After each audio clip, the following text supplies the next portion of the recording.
Buenas tardes a todos. Le agradezco un montón a Leticia y a Jorge haberme invitado. Fue una hermosa experiencia esta de concentrarme en el tema de la mirada ante los animales. En el caso de Platón, como comentaba Jorge, yo me dedico a la filosofía antigua en general, y esto fue una exploración, una mirada de Platón en un ámbito que no es el habitual.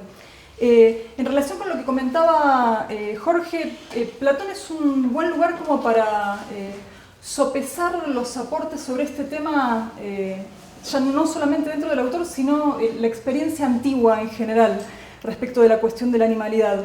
Muy especialmente porque en realidad frente a la situación en la que nosotros estamos, con una cantidad de constructos sedimentados, visiones muy fuertes respecto del antropocentrismo que mencionaba Jorge recién, la experiencia griega es lo totalmente otro. Estrictamente, en realidad, todavía se está en una situación de indefinición primaria y lo que tenemos delante es más bien una posibilidad de ver qué pasa frente a una physis vista como totalidad omniabarcante, sin haber pasado todavía por la construcción de categorías que dejen más o menos clara un punto de partida o una perspectiva clara de oposición tajante frente al animal. Muy por el contrario, en realidad lo que se ve es una especie de mixtura compleja donde por momentos en realidad predomina la idea de una distancia, pero por otros en realidad es mucho más fuerte el peso de la continuidad. De hecho, hay que tener presente que en realidad para los griegos el arco es mucho más amplio y va desde los dioses a las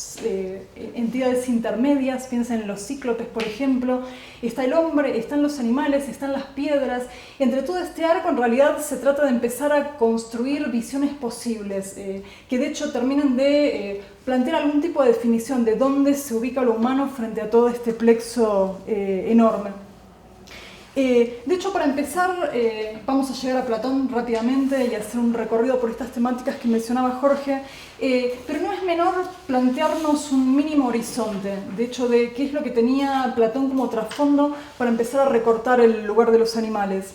De hecho, ustedes recordarán que la experiencia, por ejemplo, que uno se encuentra en las obras de Homero, muestra bien esto que estoy tratando de transmitirles, digamos, como sensación de lo griego originario frente a la animalidad, porque ahí justamente lo que uno encuentra es, por un lado, una physis puramente indiferenciada, un lugar donde en realidad el tópico de la antropología humana todavía no está dibujado. Recordarán ustedes todos los trabajos que vienen de Schnell y más, donde en realidad todavía la oposición del constructo psique-soma, cuerpo y alma para pensar lo humano, ni de lejos está constituido.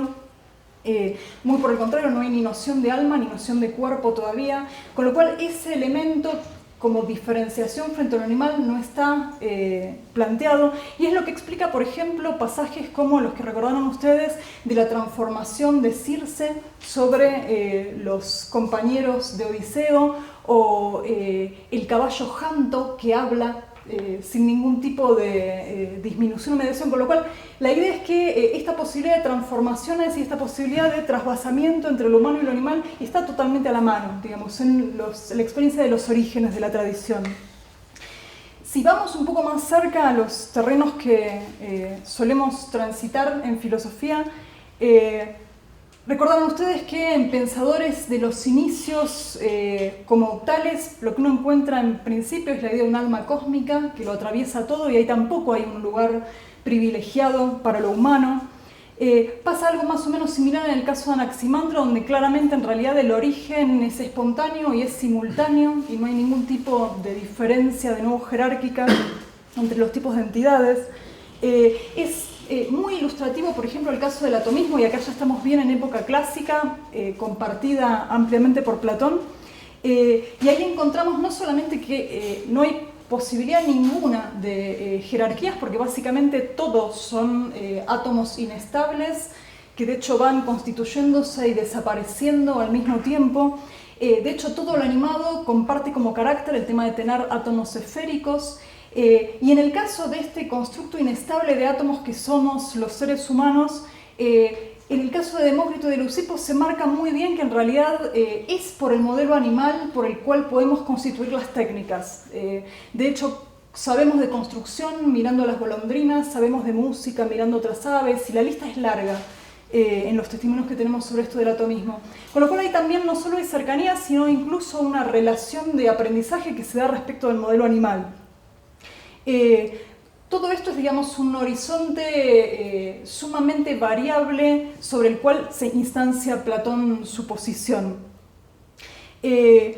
Contemos con que Platón es un autor más o menos extraño, por avatares de la tradición que son totalmente ajenos a la antigüedad. Para nosotros forma parte, digamos, de esta especie de autores elegidos y programáticos. No lo era así para los contemporáneos, donde en realidad Platón simplemente era uno más entre un ámbito amplio de intelectuales, donde de hecho primaban posturas que no son las que Platón sostiene. De hecho, si uno cuenta estadísticamente, las líneas materialistas son muchísimo más numerosas y eran más aceptadas que esta especie de teoría costosa y difícil de sostener, que es esta aquella donde lo real está traspuesto en otro plano. Con lo cual Platón discuta en una situación, digamos, de inferioridad numérica, digamos, frente a otros ámbitos. Digo esto porque para la cuestión de la animalidad esto no es una cuestión menor. Muchas de las posiciones que Platón toma precisamente son como distancia respecto a otras líneas amplias que aceptaban muchísimo más, digamos, el modelo del naturalismo como un modelo para la conducta humana. Vayamos centrándonos entonces en Platón. En principio lo que llama la atención es la cantidad de alusiones a lo animal. Prácticamente no hay diálogo platónico que no tenga, en lugares incluso muy importantes del bagaje argumentativo, referencias animales. Lo cual, por otra parte, llama la atención porque de hecho en los estudios usuales sobre Platón no es un tema que esté en primer plano. Y sí también llama mucho la atención, si uno se va acercando, el tema de cómo se piensa la función, porque de hecho si ustedes revisan la bibliografía secundaria, en general se divide en dos grandes grupos totalmente antagónicos. La mayoría sostiene que en realidad simplemente es un instrumento para trazar analogías, meramente metafórico, que es un punto que yo quiero poner en cuestión hoy especialmente. Y para una porción minoritaria habría algún tipo de preocupación genuina por establecer, digamos, dónde está el espacio de lo animal. En este sentido, digamos, está todavía pendiente, digamos, alguna clave que explique por qué en estudios detallados y serios se puede llegar a dos resultados totalmente antagónicos respecto de la posición de Platón frente a estos temas. Me refiero a que no es una cuestión de impericia de los autores, sino que hay una cuestión de registros muy distintos en la obra de Platón que pueden dar lugar a estas dos lecturas y podríamos tentar, de hecho lo que voy a tratar de hacer hoy es de tentar algún tipo de clave que permita reunir estas dos cosas en una sola. Les propongo que ingresemos a esto por los tres relatos sobre orígenes que nosotros tenemos en el corpus. Empiezo por el del político, que es sin duda el más colorido. Recordarán ustedes ahí en pasaje 272 BC y un poquitito después en 274, relata Platón la idea de una edad de Cronos que hemos perdido. Nosotros vivimos en la edad de Zeus. Lo interesante de este punto es que cuando describe la edad de Cronos aparece muy presente el tema de lo animal. Y se dice no solamente que en realidad eran mansos, sino que interactuaban con los seres humanos y de hecho hablaban. No había en este sentido ningún tipo de diferencia ontológica posible entre hombres y animales, o sea, en este sentido eran todos animales, nosotros simplemente unos más dentro de este constructo. Y fue solo con el advenimiento de la edad de Zeus que en realidad lo que se produjo en los animales es un movimiento de involución. O sea, en la edad de Zeus no solamente los hombres pierden las prerrogativas que tenían, sino que la pierden también los animales y en este sentido, digamos, pierden los elementos, pierden el lenguaje, la racionalidad y se vuelven salvajes. Ahí es donde se produce el hiato. O sea, básicamente en este caso el origen de los animales viene por involución. Es un modelo, fíjense, bien distinto al que aparece en Timeo. Si ustedes van al pasaje de Timeo 30b y lo que sigue, el relato es bien distinto. y no se trata, digamos, de un pasaje de eras, sino que la explicación viene por un movimiento de degeneración. Y más bien, el origen de los animales responde al principio de que en realidad cada psique, cada alma debe encarnarse en un cuerpo acorde. Dado que en realidad los hombres tienden a tener fallas de carácter, ahí es que empiezan a hacer falta otros cuerpos diferentes que en realidad puedan alojar a las almas que no consiguieron, digamos, mantenerse en su plena potencia. Lo llamativo es que no solamente en realidad ahí hace falta incorporar el mundo animal para las distintas fallas de carácter, sino que advienen también las mujeres, por ejemplo. Quien no puede ser hombre será mujer, y quien esté todavía más abajo que eso, bueno, entonces tendrá que ir encarnando en distintos tipos animales. O sea, fíjense, frente a la involución aparece este carácter degenerativo que incluso mixtura, digamos, con modalidades de lo humano también. Nos queda un último relato de origen que es de lejos el más conocido, que es el que aparece en Protágoras 320d. Recordarán ustedes esta apropiación platónica del mito de Prometeo, donde frente a una comunidad originaria que se interrumpe de golpe, adviene el humano precisamente como el modelo del animal enfermo, digamos, aquel que en la época contemporánea impulsa y extiende Nietzsche, exhumando buena parte, digamos, de la potencia que tiene esta idea. O sea, podríamos haber sido animales si Epimeteo no hubiese sido lo tonto que fue y no se hubiese gastado todos los dones en el resto de los animales. Y ustedes recuerdan, tuvo que intervenir Zeus dándonos el fuego, la técnica y el derecho. En este sentido, digamos, este último modelo, recién aquí, fíjense que es donde aparece, digamos, una especie de ruptura o distanciamiento más o menos pronunciado que estrictamente no está presente, digamos, en los dos primeros relatos de origen. O sea, tanto en el de involución como en el de generación hay una cierta asimilación posible, y es recién en este último donde adviene, digamos, un modelo diferente que es el más opositivo. O sea, básicamente, una vez que en realidad los hombres no pudimos ser animales, entonces ahí pasamos a hacer algo radicalmente diferente.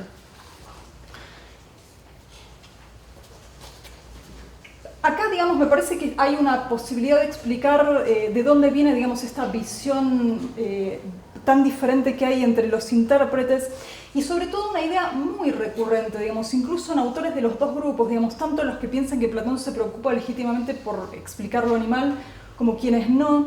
Están muy atravesados de la idea de que simplemente se trata de una cuestión metafórica y que el insumo básico que dan los animales al tratamiento platónico es el de funcionar, digamos, como una analogía.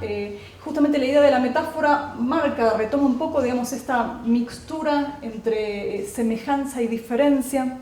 Y en este sentido, los animales serían una mera herramienta, una estrategia heurística que permite explicar conductas humanas.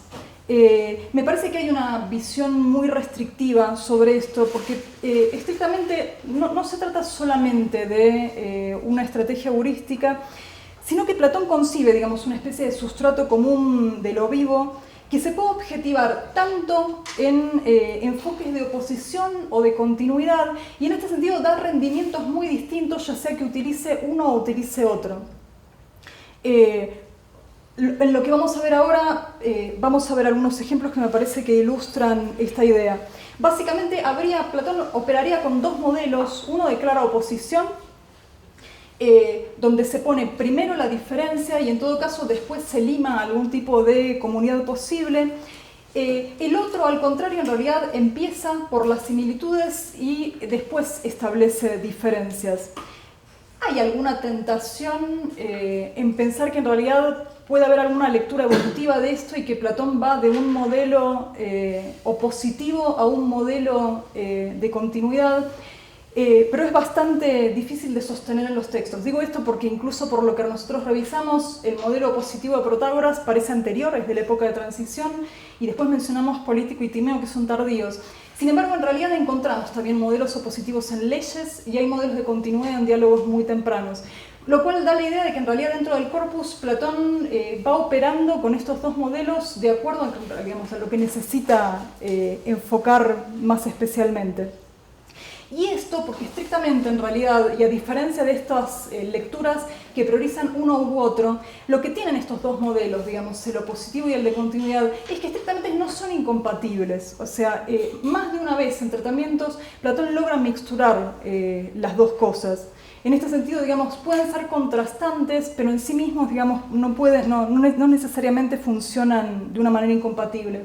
De hecho, si me corren un poco, hay un pasaje que puede ilustrar bastante bien, digamos, cómo Platón se mueve entre estos dos modelos. Seguramente ustedes recuerdan el pasaje de República 2, donde Platón tiene que explicar el problema de la justicia y dice, bueno, no estoy en condiciones de explicar cómo funciona la justicia en la polis, pero sin embargo puedo remitirme a un modelo escala, que es en realidad cómo funciona la justicia en el individuo, y ahí tenemos al revés, digamos, o sea, que tengo que empezar por el modelo grande, el modelo escala, para después en realidad contestar, digamos, cómo funciona la justicia en cada individuo.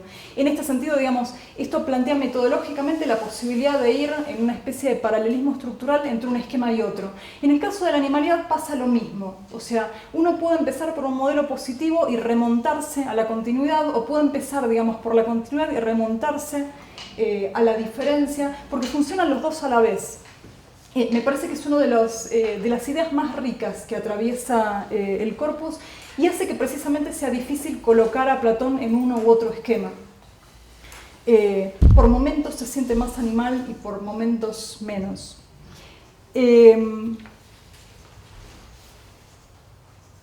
Fíjense en algunos ejemplos, sobre todo aquellos, digamos, que hablan más del modelo de continuidad. Es muy persistente la idea de lo animal como posibilidad humana. Piensen en los casos más conocidos como el de Apología 30e, donde Sócrates es un tápano, y ahí, digamos, simbólicamente el tema del rasgo animal íncito en lo humano explica su comportamiento. Lo mismo pasa incluso en modelos más globales y más políticos, con la plebe como bestia en República 6, sobre todo de hecho en el símil de la bestia. Hay muchos elementos donde en realidad se marca la convivencia de las dos cosas, sobre todo en los momentos en donde se insiste en que los animales también tienen arete. O sea, hay elementos de la virtud que nosotros podemos en muchos textos ver como propiamente humano, que hay momentos donde en realidad claramente se los pone en los animales. Les menciono al pasar un par. La valentía, por ejemplo, es proyectada sobre animales, como pasa en Eutidemo 294, con jabalíes, aparecen leones y leopardos, que en su comportamiento en realidad retratan lo más puro de la valentía, y en este sentido no se trataría solamente de una virtud humana. Ni que hablar de caballos y perros, a los que tendremos que volver dentro de un rato, donde sintetizan núcleos teóricos muy fuertes, digamos, de la explicitación de cómo tiene que comportarse lo humano. Actitudes de cría de los hijos, como la que aparece en Menexen 937, y sobre todo la que ustedes recordarán en Banquete 186, donde los animales experimentan el amor y además procrean en vistas de su inmortalidad igual que los hombres. Hay incluso otros dos puntos donde esta consustanciación se nota mucho, y es en el tratamiento platónico de la niñez. Ahí es muy repetitiva la idea de que justamente en realidad no hay demasiada diferencia entre el salvajismo de los niños y aquello que no encuentran los animales. Digamos, todavía no han entrado, no han sido domesticados, y ahí es donde veríamos menos diferencia. Llamativamente, el otro momento donde volvemos a no tener diferencia con los animales es tras la muerte. O sea, en el momento del trasmundo, donde aparece la tesis de la reencarnación, ahí otra vez se borra toda diferencia, y ustedes recordarán el mito de Er, donde en realidad los hombres eligen la vida que habrán que tener y tendrán su daimon personal de la misma manera que los animales, y de hecho la elección es cruzada. Si ustedes recordarán este pasaje además muy llamativo y con muchas referencias a la tradición previa, de acuerdo a la vida que cada uno ha tenido, uno puede elegir la próxima vida y ahí no hay demasiada diferencia. En general, los que han tenido una mala experiencia en la vida humana eligen animales, lo cual no es menor. No necesariamente, digamos, eligen el animal como pasa en Timeo, aquellos que han tenido fallas de carácter, sino por el contrario, digamos, quienes han sufrido los males de la existencia humana pueden retirarse a vivir una vida animal más feliz. Vuelvo entonces, digamos, a enfatizar este tema de que hay efectivamente dos modelos operantes, uno de oposición, otro de continuidad, pero no necesariamente en realidad funcionan, digamos, como elementos antilógicos. Más todavía, es por la yuxtaposición de los dos que puede explicarse esta proliferación de la idea de un uso meramente metafórico, que me parece que excede en mucho, digamos, a lo meramente metafórico. Sí hay algo que hay que, y esto para matizar un poco esto que decía recién el borramiento de límites respecto de lo animal, en los momentos sobre todo más teóricos, donde más nos alojamos de los mitos, Platón insiste mucho en que lo axiológicamente superior está del lado de lo humano. Y en este sentido, sobre las situaciones donde en realidad prima lo animal, ahí es donde hay que ejercer mayor cuidado, o sea, tanto respecto de los niños o respecto de las situaciones que más se prestan a la explicitación de lo animal, como pasa sobre todo en el ámbito de lo político. Bueno, ahí es donde tiene que operar, digamos, la figura del rebaño, de alguien que cuide de ese rebaño. Y justamente para que no desmadren tendencias animales que no pueden ser morigeradas. Pasemos a revisar ahora algunos puntos más precisos respecto de lo animal, básicamente pasando un poco a revista a qué piensa o cómo organiza Platón el espectro de lo animal. En principio, nosotros ya hemos mencionado algunos, están los animales salvajes. En realidad, viendo la forma mentis platónica, es esperable y es lo que sucede, lo puramente salvaje, más allá de los momentos donde se puede recuperar algún rasgo de valentía o algo por el estilo. En general está muy asociado a la negatividad, o sea, los animales salvajes, los bestiales, son los que más se asimilan a lo que nosotros tendremos que tratar de refrenar. En general aparecen como explicitación y como ejemplo de estas cuestiones absolutamente inmanejables como el eros humano, con lo cual lo salvaje está, pero hay que tratar de mantenerlo dentro de sus límites. Pero hay otro tipo de animales que son bien distintos y ahí sobre todo aparecen los animales domésticos, donde están muy marcados los elementos ligados con el uso y el consumo. Un tema bastante peliagudo y es donde hay mayor diferencia entre los autores de bibliografía secundaria, sobre todo porque es innegable que en realidad a lo largo del corpus Platón menciona más de una vez la importancia obviamente de estos animales que nosotros usamos ya sea para trabajos agrarios, y en este caso digamos lo ponemos dentro del lado del uso, como de los que directamente son consumidos. Obvio, la lista larga de pasajes donde en realidad menciona tareas que están asociadas, digamos, con este uso o consumo de los animales y que forman parte de la vida de las ciudades.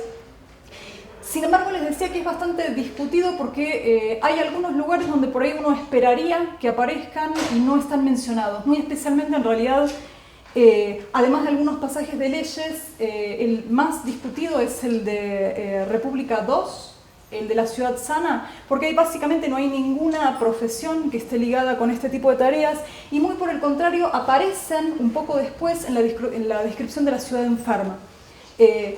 Todas estas figuras asociadas con los porqueros, digamos, los que cuidan a estos animales que van a ser ganado para ser consumido, son profesiones que no están en el primer esquema, que ustedes recordarán, es muy simple. Y ahí se trataría, digamos, de una proto-ciudad que no solamente es muy simple en sus costumbres, sino que además no tendría, digamos, consumo de animales. Es un punto delicado, básicamente porque si bien esto es cierto, y de hecho digamos, el consumo de animales aparece como un elemento de los más oscuros y asociados con la creación de la ciudad enferma, digamos, aparecen los porqueros junto con los médicos y los abogados, o sea, como síntesis de todo lo malo que nos acompañará en las ciudades civilizadas. Pero es un poco exagerado decidir, como hacen algunos autores, que en realidad ya tenemos ahí, y leyendo algunos pasajes de Platón un poco fuera de contexto, una especie de trabajo de ecosofía donde se respetaría la voz no humana al estilo de las líneas contemporáneas. En este sentido, digamos, hay un poco de exageración en estas líneas. Sí, y volviendo, digamos, para exhumar otro, para tratar de poner más o menos en caja la posición de Platón respecto del consumo de animales, me parece que podemos recurrir primero a la explicitación clara de que Platón tenía entre manos un montón de antecedentes posibles como para adoptar efectivamente una posición más cercana al vegetarianismo. El pitagorismo era bien conocido en la época e incluso habiendo aceptado Platón un modelo de transmigración de las almas, podría haber seguido, digamos, la misma vía y sin embargo no lo hace. Hay un autor de un texto de unas cuantas décadas ya, que es Hausleiter, que propone 3 motivos por los cuales en realidad Platón no terminó de dar el paso. Él reconoce que en realidad los elementos dispersos están, pero no llegan, digamos, a plasmarse. Por un lado, se sostiene que Platón no llega a tomar la transmigración de una manera totalmente literal. El hecho de que justamente se dé en ámbitos míticos hablaría de que no hay una asunción programática respecto de cómo funciona esto. Podríamos discutirlo porque si pensamos en la reminiscencia no se trata solamente de un elemento metafórico, pero la idea es que no hace falta tomar la transmigración, digamos, en su literalidad y que en este sentido no se termina de dar el paso. El segundo punto es la posición sumamente crítica que tiene Platón sobre la medicina dietética. Ustedes recordarán el libro 3 de República, donde es una burla abierta directamente sobre los médicos que en realidad hablan de esta necesidad del equilibrio en el cuerpo y sobre cosas que hacen mal. Sumen, si quieren, el discurso de Erixima con el banquete, que va en el mismo sentido. Platón es muy partidario de una medicina muy básica, casi al estilo médico, de cura de enfermedades de estación y heridas, y no más que eso. Los que están muy enfermos, que se mueran pronto, y les convendrá eso más que sostener una vida enferma larga. Para nosotros, hombres de la contemporaneidad, esto es muy difícil de aceptar, pero Platón lo hace así muy directamente. Y por otra parte también es muy claro que no termina Platón de conmoverse con el argumento del sufrimiento animal. Con lo cual, por estas 3 líneas uno podría darle cierta razón a Hausleiter de que hay elementos que obturan, digamos, el tema del paso. Yo sumaría a esto, además, el modelo de oposición. O sea, dado que Platón no opera solamente como el modelo de continuidad y opera también con el de oposición, el modelo de oposición también es algo que, si bien en el momento en que Platón se acerca a tomar estas posiciones, también distancia. Y puede explicar, por ejemplo, estas tomas de distancia donde no termina ser afectado, digamos, o de sentirse él mismo, un animal. Por otra parte, esto respecto, digamos, del consumo, hay otro elemento muy fuerte que aparece respecto de la visión de lo animal y en este sentido excediendo o enmarcando la visión de lo animal, que es la condición doble y variable que tiene todo lo sensible. Y en este sentido es muy recurrente el tipo de fórmulas que hablan de la conversión de una cosa en otra. Recién yo hacía una diferencia más o menos tajante entre los animales salvajes y los animales domésticos, que por momentos para Platón se borra. Y de hecho más de una vez dice que en realidad el lobo es muy parecido al perro. Y en este sentido, de acuerdo a las condiciones, en realidad podría explorarse una u otra posibilidad.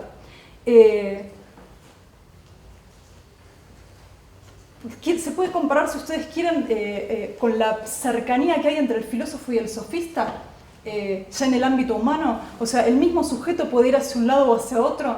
Bueno, con el caso de los animales también, digamos, puede dar una cosa u otra como resultado, dependiendo de condiciones que son meramente contextuales. Porque básicamente, si hay un rasgo de todo lo sensible que nos atraviesa, es que estamos muy sujetos a lo sucedáneo. Esto se ve muy especialmente si tratamos de mirar lo animal en el ámbito más político, que es, me parece, donde esta inestabilidad y este doblez constitutivo se muestra más claramente. De hecho, hay repetidos pasajes donde los animales, sobre todo el rebaño, sirven para explicar cómo funcionamos como sociedades. Básicamente, que tiene que haber alguien que guíe al pueblo arrebañado. Y en este sentido, digamos, este sería el modelo perro, mucho más civilizado y manso. Pero no hay que olvidar que en realidad también es totalmente posible que en realidad el pueblo se muestre bestial. Hace un rato, de hecho, mencionábamos el caso de República 6 y el símil de la bestia. O sea, un esquema que empieza siendo una reunión de sujetos que debe ser conducida, en realidad puede alterar totalmente estas condiciones, volverse algo que claramente es inmanejable y de hecho terminar imponiéndole a quienes tienen que guiarlo una especie de limitación absoluta de sus funciones. Recordarán ustedes que en el símil de la bestia, en realidad tanto políticos como oradores como poetas, lo único que pueden hacer es tratar de mantener calma a la bestia. Y en este sentido no ejercen una función política activa, sino simplemente una función de apaciguamiento de lo salvaje. Tanto una cosa como la otra es absolutamente posible. Y en este marco es donde República intenta esta especie de eugenesia, que evidentemente está tomada del modelo animal también, para tratar de mantener un esquema o generar un esquema político que mantenga a la ciudad apaciguada. A cuento de esto es llamativo de nuevo, digamos, con estas lecturas totalmente incompatibles respecto de Platón. La hay también, digamos, en la explicación de la relación entre animalidad y política. Ustedes pueden encontrarse con autores, cito solamente a Saxonhaus, pero como representante de muchos otros, que ven en la aparición del modelo animal una especie de desjerarquización inmediata de todos los tratamientos. Como si en realidad poner ejemplos animales volviera el tratamiento poco serio. Esto se hace en este tipo de lecturas y de hecho se piensa, por ejemplo, se llega a sostener que República entera es una especie de farsa, una especie de antístrofa de las aves de Aristófanes, y que la prueba sería precisamente que hay demasiados ejemplos animales. Es cierto, de hecho, si uno barre República, no hay libro que no tenga más analogías múltiples respecto de los animales. En esta lectura, esta es la prueba de que República no es un texto serio y que la política de Platón debe ser buscada en otros textos donde los animales aparecen menos. El otro, la lectura extrema, está en la línea de las que yo les mencionaba, donde al contrario la presencia de animales implica una especie de reconocimiento de sus derechos. Las dos son exageradas. De hecho, claramente hay una exageración en decir que porque República tiene muchas imágenes animales, en realidad esto implicaría que es un texto en broma, y que en realidad está todo puesto como una especie de idea utópica absolutamente inaplicable, muy especialmente porque sostener algo así implica una ignorancia total del ámbito en que se mueve esta discusión específica. Yo les decía hace un ratito atrás que la figura de Platón en general está bastante distorsionada. Nosotros lo tomamos como una especie de figura tradicional, clásica, que representa a lo griego sin más, cuando en realidad es un autor raro en su época. Y esta proyección hace que en realidad se silencian muchas de las otras opciones intelectuales con las cuales Platón discutía. Obviamente la aristofánica estaba dando vueltas, pero incluso en autores propiamente filosóficos y del mismo círculo socrático tenemos elementos muy a tomar en cuenta. Les menciono solo uno, digamos, para que se entienda qué es lo que quiero decir con esto. hay un autor un poco mayor que Platón, discípulo directísimo de Sócrates, y esto lo sabemos por Jenofonte, que de hecho marca mucho que entre los preferidos de Sócrates estaba Antístenes, que tenía con Platón una relación horrible, de las peores que se pueden tener, se detestaban profundamente, se hacían cosas muy feas el uno al otro, la doxografía, si quieren verla, es muy divertida. Antístenes en realidad estaba parado, e insisto en esto, digamos, era un socrático de pura cepa. Nadie puede decir que Antístenes no era un socrático, lo que tenía era su propio socratismo. Sostenía una tesis muy distante de la de Platón. Para él, en realidad, para que algo exista debe ser material, o sea, es un corporeísta extremo, un antihedonista también. Y en este punto, digamos, en el punto de ver su proyección política, lo que tiene Antístenes de llamativo es que tiene un proyecto que es puramente naturalista. De hecho, lo que sostiene es que en realidad tendríamos que volver a un modelo que él compara con el de los cíclopes. Antístenes era un gran crítico homérico y de hecho algunas de las obras que nosotros conservamos, los fragmentos que conservamos, están montados precisamente sobre comentarios desde su filosofía respecto del texto homérico. En el que tiene que ver con la explicación de la vida de los cíclopes, tiene toda una interpretación que en realidad habla de que solo Polifemo era injusto. De hecho, la tesis que trata de probar es esa. Es el único que en realidad tenía algún tipo de falla de carácter. En todo el resto, digamos, todo el resto de los cíclopes vivía con la más amplia justicia y es precisamente el modelo al cual está invitando el texto homérico. O sea, lo que tendríamos que hacer precisamente es olvidar todo el bienestar de nuestras ciudades y volver a vivir como los cíclopes en cavernas, olvidándonos de toda nuestra civilización. Hay, digamos, una postura militante fuerte sobre una especie de modelo de vuelta atrás, de encuentro con la naturaleza, donde obviamente se borraría toda esta distancia que tenemos con los animales. De hecho, a mi juicio, y estoy cada vez más convencida de esto, todo el pasaje de República II, de la ciudad sana, es una discusión con la postura de Antístenes. O sea, Antístenes es el que sostiene el modelo naturalista y en ese pasaje, que no es demasiado largo, pero es muy jugoso, casi podemos leer, poniendo frente a frente los testimonios que nosotros tenemos en Antístenes y este pasaje, una respuesta platónica de por qué eso no es viable. Ustedes recordarán que justamente ahí se describe una polis donde justamente en realidad todo el mundo vive en contacto con la naturaleza. No hay actividad intelectual más que la artística del canto de himnos a los dioses. Viven todos en una situación muy idílica que se corta muy abruptamente cuando aparece Adimanto diciéndole: nadie viviría en una ciudad así, eso es una ciudad de sardos. Ahí muere el proyecto de ciudad sana y comienza, digamos, la alternativa, la construcción alternativa de una ciudad enferma que en todo caso habrá que purificar.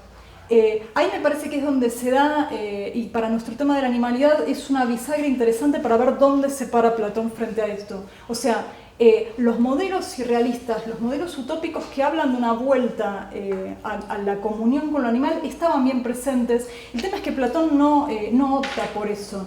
O sea, opta por una situación, como Platón hace de hecho casi en todos los temas, mucho más compleja, mucho más llena de sutilezas, donde hay ciertos acercamientos pero no completos, y acá de nuevo, digamos, puedo aceptar que hay que purificar las ciudades actuales, pero esto no se hace volviendo a un esquema de comunión con la naturaleza directa. Bueno, ¿por qué? Básicamente porque Platón entiende que esto no es susceptible de ser un modelo político. O sea, básicamente es como la inocencia que se pierde una vez que hemos roto con la fisis. No hay posibilidad de volver atrás desde una construcción de un modelo político. O sea, al contrario, los modelos políticos tendrán que ir en la línea de lo que se va después a describir en los libros 7 y 8. Con esto, digamos, se obtura también, y me parece que hay una posición ahí bien clara respecto de por dónde correría, digamos, un modelo plenamente naturalista y por qué, digamos, es imposible que sigamos por ahí.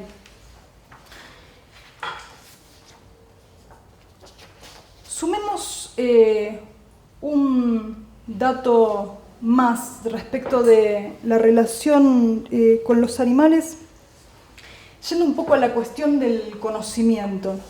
En este punto hay una serie de textos sumamente interesantes porque se imaginarán, si bien Platón tiene textos sobre todo en el Timeo, que hablan de una incipiente biología, y de hecho para algunos autores hay ahí por lo menos estudios protobiológicos a los cuales Platón presta atención. Sin embargo, para la tradición, Platón quedó parado en las antípodas como el antihéroe del evolucionismo. Acá es muy llamativo porque el esquema al que se suele volver es el de Sofista 277 y siguientes, que recordarán ustedes ahí en el medio del método de edición, se usan ejemplos animales. Con lo cual, para quienes han leído después en la historia cómo ve Platón a la naturaleza, supuestamente en realidad sería una pura instanciación sensible de esquemas inteligibles absolutamente inamovibles. En este sentido, la teoría de las formas no dejaría ningún tipo de resquicio para algún tipo de visión evolucionista respecto de lo animal. Recuerden, sin embargo, ustedes que nosotros comenzamos con los relatos de origen donde precisamente esto está presente. Con lo cual, en general, en estas discusiones, todos estos pasajes están totalmente borrados. El pasaje del sofista se come todo lo demás y tenemos esta visión, digamos, muy restrictiva de Platón, que sería, digamos, el mayor de los enemigos de los estudios biológicos.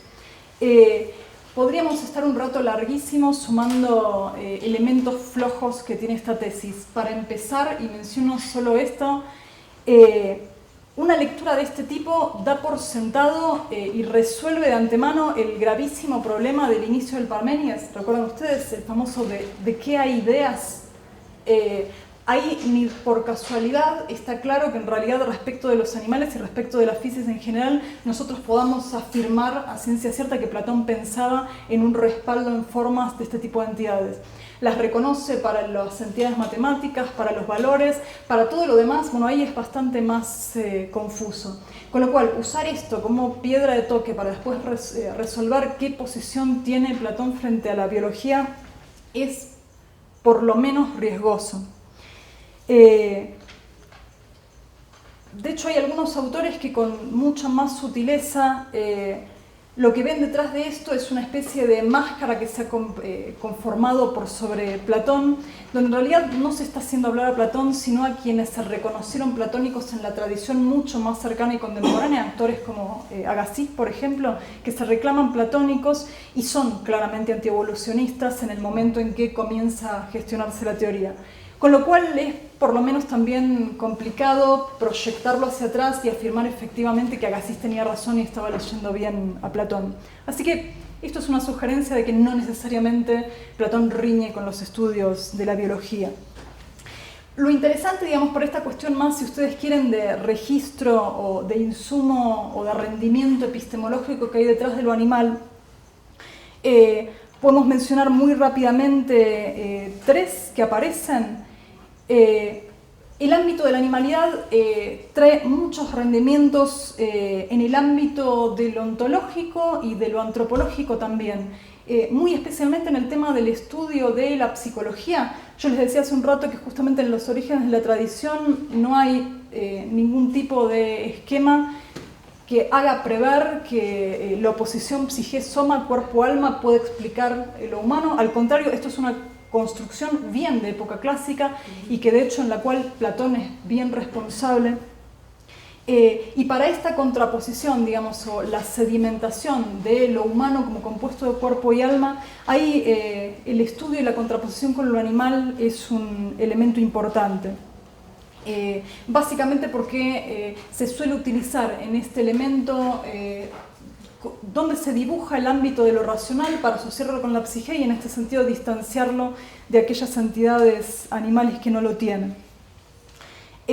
Por otra parte, un segundo rendimiento claramente epistemológico que tiene el ámbito de la animalidad está en el ámbito de la cosmología, que puede llegar a llamar la atención en una primera aproximación, pero sin embargo Timeo muy especialmente es bien claro respecto de que estrictamente el cosmos está visto como vivo, está atravesado de Zoé, y en este sentido, digamos, podemos hablar de una zoofilosofía ya en estos ámbitos, donde para pensar la totalidad hay que incluir también, digamos, el hecho de un cosmos animado del cual participamos nosotros como humanos, pero también el resto de los animales. Mencionemos también muy rápidamente algo que ya hemos dicho antes. No se puede hablar de escatología en Platón sin ver el aporte fundamental de los elementos animales en este plano. No solamente por los elementos de transmigración que hemos mencionado antes y esta transustanciación de animal en humano que cuentan los mitos, sino también porque la explicación de qué es lo que subsiste respecto del ser humano tras la muerte también solamente se puede ver especularmente a través de ejemplos animales. Básicamente, si en realidad persiste o no persiste la razón, o persisten o no persisten las tendencias y los deseos del ser humano, en todos estos pasajes reaparece sistemáticamente, digamos, la figura de lo animal. En este sentido, todos tienen un daimon personal que los va acompañando y habla de una cierta distinción, pero a su vez continuidad en todos estos pasajes.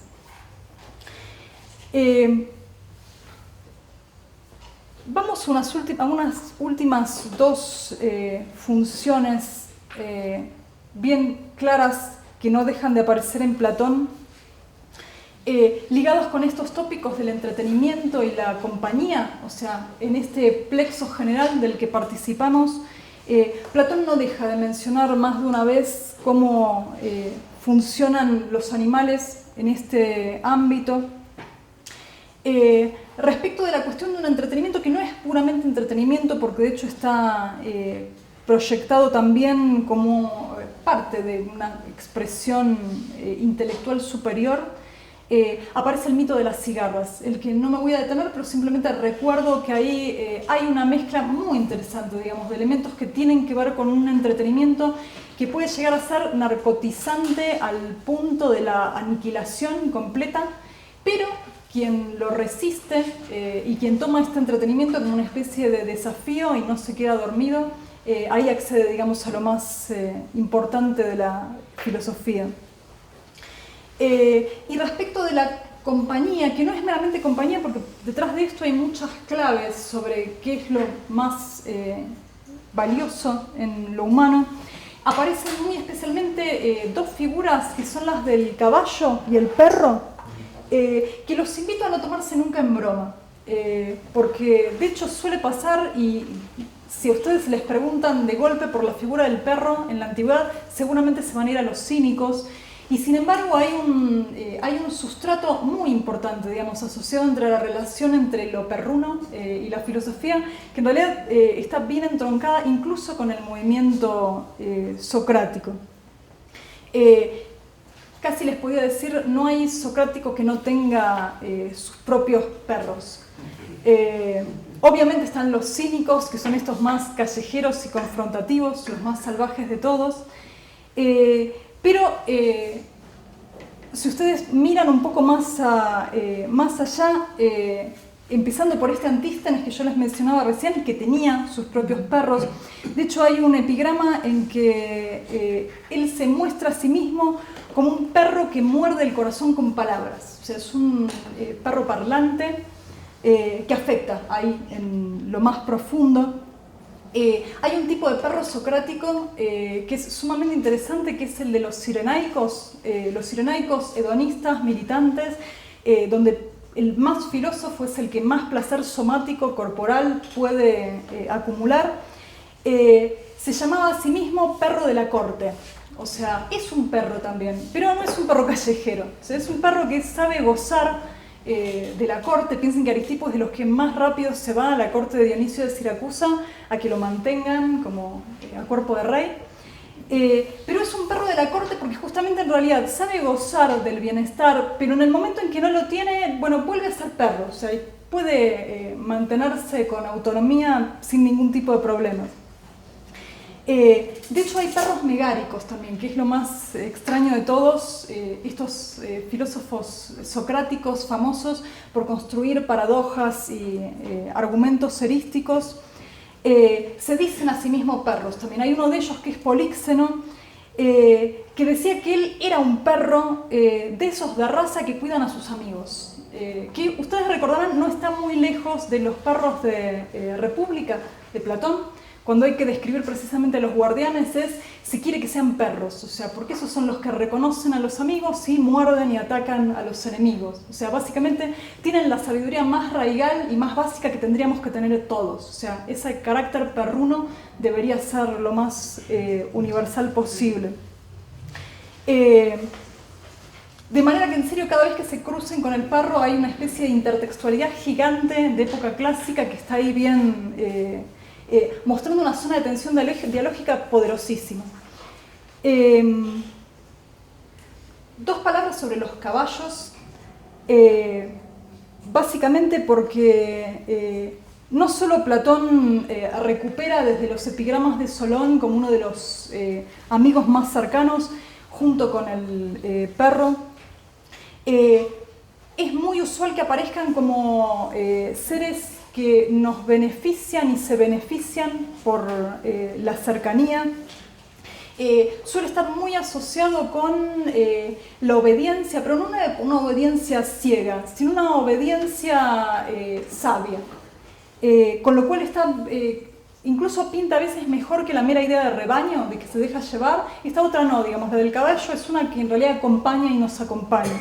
En este sentido, digamos, retrata bien la idea de la compañía.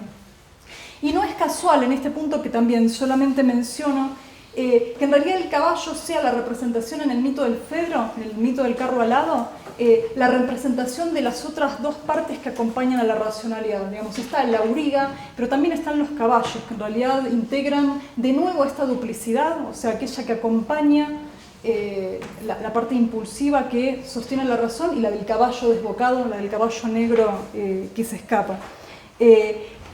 También en esta duplicidad y en cómo nos manejamos, digamos, con estos animales cercanos, está este movimiento de apropiación doble. Ya estoy hablando un montón, así que voy a ir cerrando simplemente. Me ahorro la lista de menciones donde estos desarrollos platónicos han tenido rendimientos importantes en filosofía contemporánea. La imagen del rebaño para la filosofía política es capital. Les menciono de una manera muy breve solamente una serie de 3 testimonios que hacen de Platón, un protagonista de relatos con animales. Hay un relato que nos hace llegar Diógenes Laercio de un sueño que tiene Sócrates, donde sueña con una especie de pollito que se le sube al regazo y que de repente se convierte en un cisne así esplendente que sale volando. Lo que cuenta el relato es que inmediatamente esa misma mañana conoce a Platón y reconoce en Platón al cisne que va a cobrar vuelo. Imagínense que es un relato bien armado de la tradición platónica para mostrar qué maravillosa es y por qué de hecho es la mejor tradición dentro de los socráticos y no estas otras cirenaicas, antisténicas, megáricas, bastardas. Hay un segundo relato, en uno de estos textos anónimos de biografías, donde también hay un sueño, donde es Platón el que sueña, ya no Sócrates, y sueña con un cisne que también está volando y está rodeado de cazadores. Lo que cuenta el sueño es que en realidad, si bien los cazadores son muchos, el cisne se escapa todo el tiempo. Inmediatamente la explicación es la teoría platónica. O sea, es la teoría platónica que es tan rica y tan desmesurada que se nos escapa a todos los intérpretes. Hay propaganda platónica acá, seguro, también. No la hay en el último relato, donde también hay una especie de cisne, pero visto de una manera muy negativa. Es esperable porque es Ateneo. Ustedes recordarán a Ateneo de Náucratis, siglo V después de Cristo, un crítico muy mordaz respecto de Platón. En este caso, lo que sucede es que Platón es el polluelo que sueña Sócrates, pero en lugar de salir volando magníficamente, se da vuelta y le pica la cabeza, o sea, lo picotea a Sócrates, con explicación incluida donde obviamente en realidad Platón es el discípulo maldito que en realidad va a traicionar absolutamente la doctrina socrática.